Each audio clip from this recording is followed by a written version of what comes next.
Hey, as long as I do buckaroos, how the heck are you?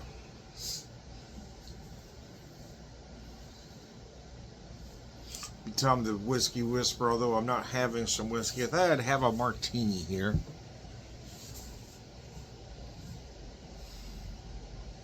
And here, more or less, a dry vodka martini. Let me show you what I did with this one. I didn't use any dry vermouth, nor did I use any olive juice to make it dirty. Kept this one pretty simple, but I did add something to it, so I want to go over that with you. So I'm using the Muff Liquor, the Muff Liquor Company. This is their Irish vodka crafted with Irish potatoes. It's at 80 proof, so it's on the lighter side. Inspired by our grandfather, his poutine was top shelf. Our award-winning liquor hails from the village of Muff. So try our Muff liquor and see for yourself. This stuff is very good, though. It's a very clean vodka, which is why I wanted to do a martini this particular way. Is that so? I use just the vodka, but I use just a couple dashes of lemon bitters, and then as you saw there, just a little lemon peel garnish. No olives, just want to keep this one simple. Just kind of let the clean vodka shine. But I wanted to bring out some big citrus notes.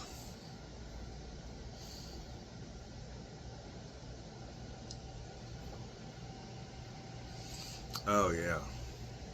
Again, it's just a very nice, clean vodka.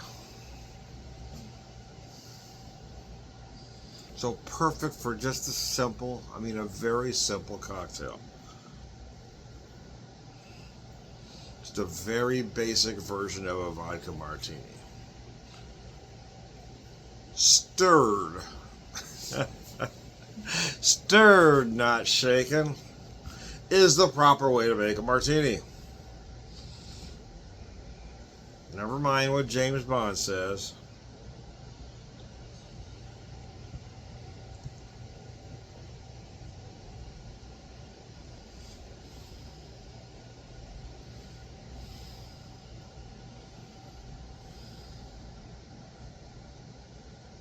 To quote President Bartlett, he's ordering a watered down drink and he's being snobby about it. That's a slight paraphrase, but from the West Wing.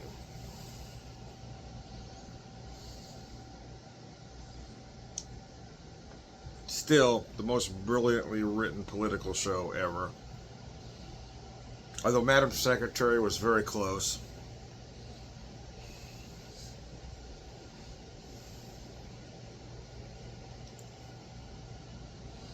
Oh man, that is really good, man.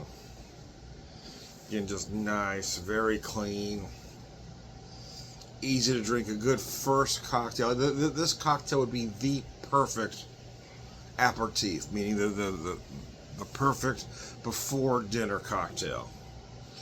Meeting people for drinks before dinner. This is the perfect cocktail to have.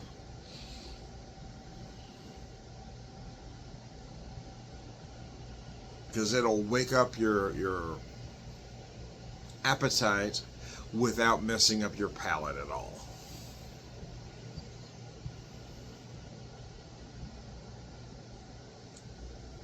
And that little bit of lemon, and you don't need the lemon bitters. In fact, I've made this before without the lemon bitters, but I wanted to try it because I wasn't adding anything else to it, right? I wasn't adding any olive juice. I wasn't adding any dry vermouth. So I had just a couple drops of those lemon bitters to go along with that lemon peel garnish, just to make a light, refreshing, at the end of the summer cocktail.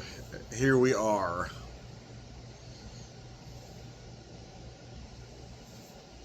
Oh, gosh, that just is a likable cocktail.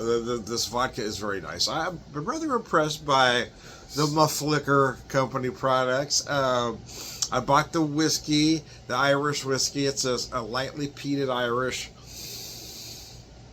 Their potato vodka and their potato gin.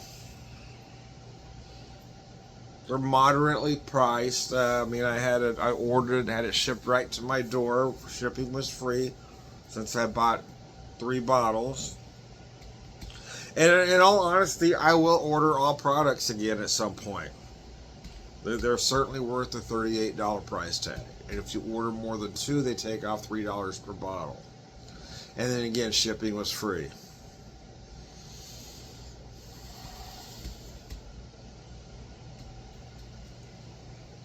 Oh.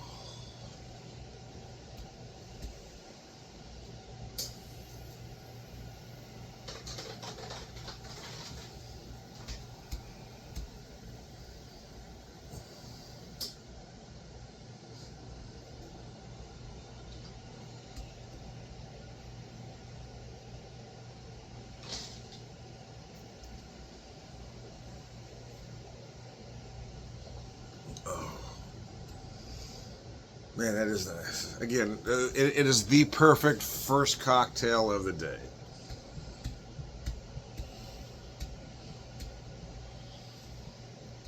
Because not only will it leave you with a fresh palate, it will help freshen up that palate to start with. It's a very nice, clean vodka with a little bit of that lemon.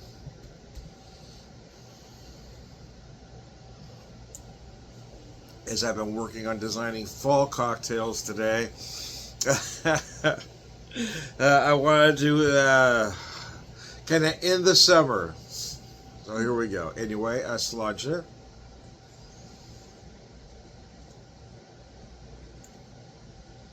Let me show you that bottle one more time. Love the kind of, moonshine type bottle, if you will. The Muff Liquor Company. I think it says 6 times distilled with Irish potatoes. I will be honest with you. It is one of the cleaner vodkas I've had for that price point. It's just a nice, easy, very clean vodka. So there you go. Since I'm not actually drinking whiskey, I won't go into the complete spiel with you. I won't go into the whole shtick anyway.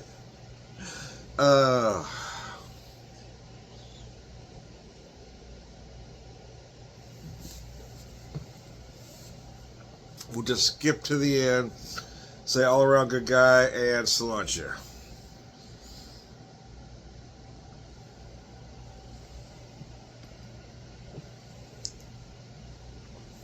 Thanks for tuning in, folks.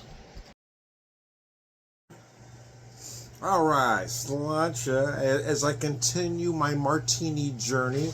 For my last martini, using the Muff Liquor Company vodka, I was channeling the end of summer with some lemon notes, a nice fresh lemon peel with some lemon bitters. But here I'm channeling the beginning of fall.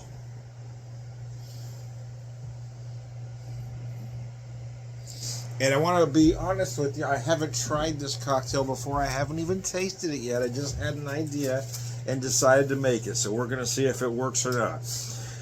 Here I'm using the Muff Liquor Company Irish gin, created with Irish potatoes at 80 proof. 6 times distilled. Crafted with juniper berry, lemon, mandarin, and what is that last word? Rosemary. There we go. That flop was giving me some trouble. What I do like about this gin when I had it previously was, of course there's juniper in there, but it's not excessively juniper heavy. You've got those citrus notes and herbal notes that balance it nicely. So here's what I did with this one. Again, trying to channel fall, or maybe the holiday season might be a better way to put that, is I use this gin, but I also use just a couple dashes of cranberry bitters. And again, there's nothing else in here, right? There's no olive juice, there's no vermouth. It's just the gin, a couple dashes of the bitters. And then for some fresh notes, I once again added a lemon peel garnish. But again, because I'm channeling the fall, I use a cinnamon stick garnish.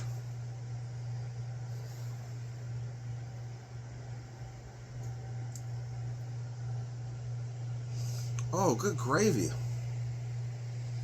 Now, if you're a person that likes a sweet a sweet dessert martini, this one isn't going to be for you. But if you're a bit of a purist, but you still, like other flavors, you might like this one because, again, I'm showcasing the gin. The only thing other than the gin I've added was, again, the cranberry bitters, the cinnamon stick, and the lemon peel. So I'm staying pretty true, but still adding some fall flavors and aromatics, if you will.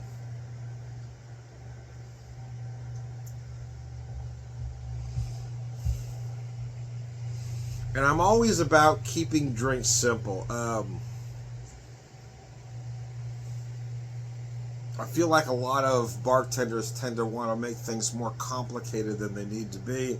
And a lot of younger tastes are there, so I don't necessarily disagree with them or have an issue with them. But I guess my point is that not every drink has to have 100 ingredients.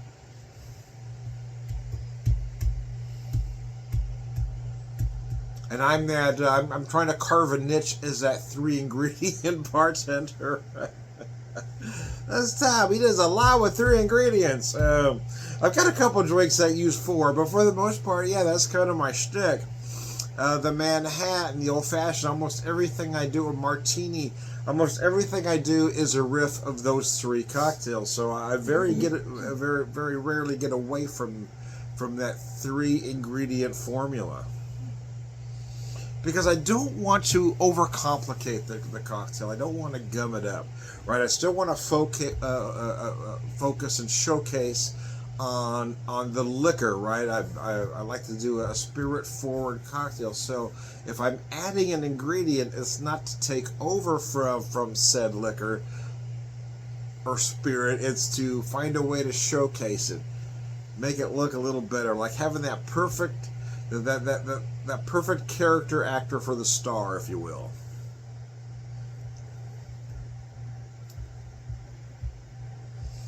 So now we get deeper into fall, maybe even closer into winter.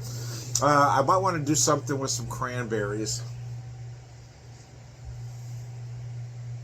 Use like a cranberry garnish with this cocktail, but I wanted to see what those cranberry bitters would add to it. And again, just having that, I wanted to add the lemon. It's not necessarily needed, but I wanted that freshness of the lemon to go with that cinnamon stick, so we still get those fall-like notes.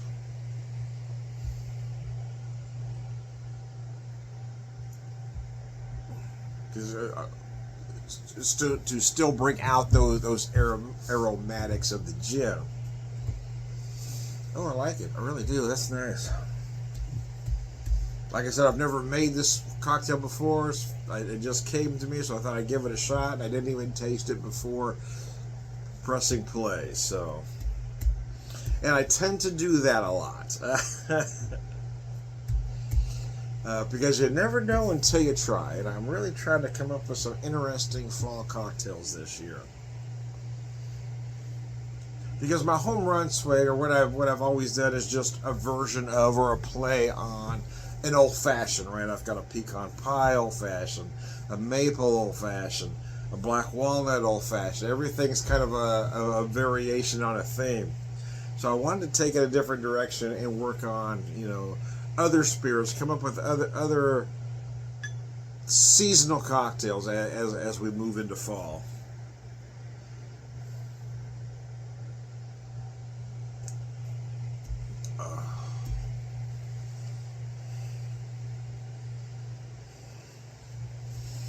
Oh,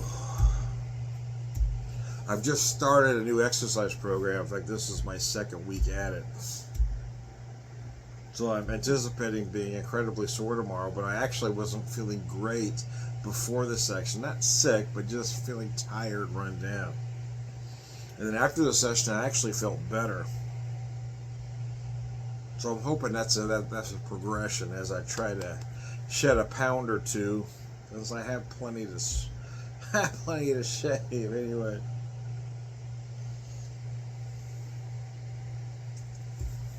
What I like about this particular trainer I'm working with, though, is that he's more focused on health than numbers, right? He said, we'll worry about calories, we'll worry about weight later. Let's get the techniques down. Let's get you to understand what you're doing and why you're doing it, and then we'll worry about that other stuff. And I really like that, because when I've worked with other trainers in the past, you'd have a 1 hour session, and the first thing they do is they stick you on a treadmill for 30 minutes and forget about you. But this guy is focused on you for the entire hour, and I really enjoy that.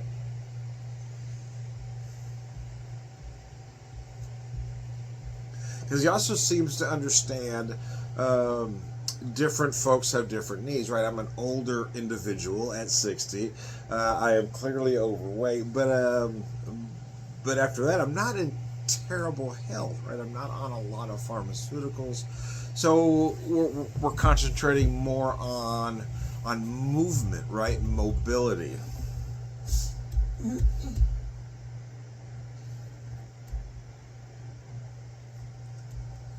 So I enjoy that aspect of it as well.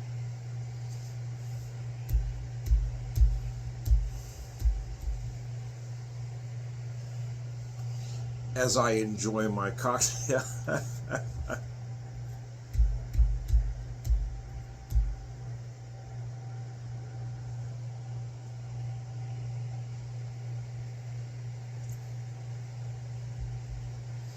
The one thing I like about a true or pure martini is its simplicity, right? Well, here I've got the gin. If you're making a true martini, you've got the gin, you've got your dried vermouth, and then whatever garnish you're using, whether it be a lemon peel or olives, it's a simple cocktail. Here I've changed it up a little bit, but I've also kept it simple.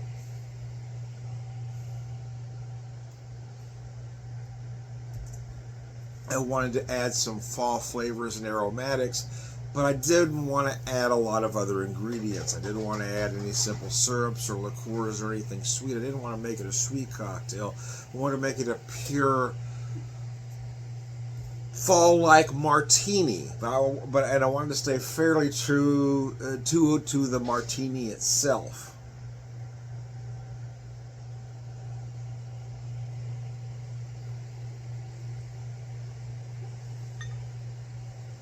So again, as far as I try to tie something up here,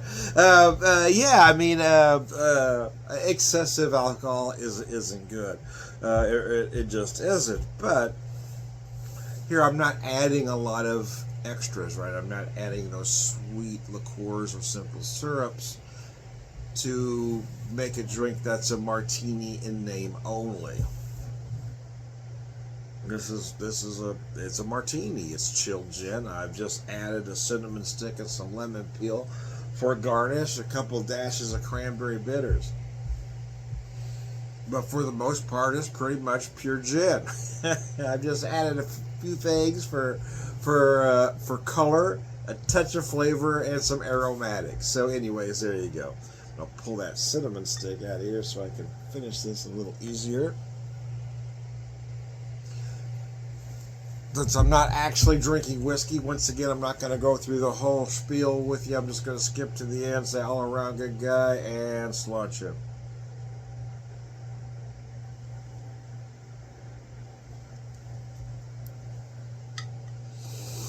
Thanks for tuning in, folks. I appreciate it. Have a good one.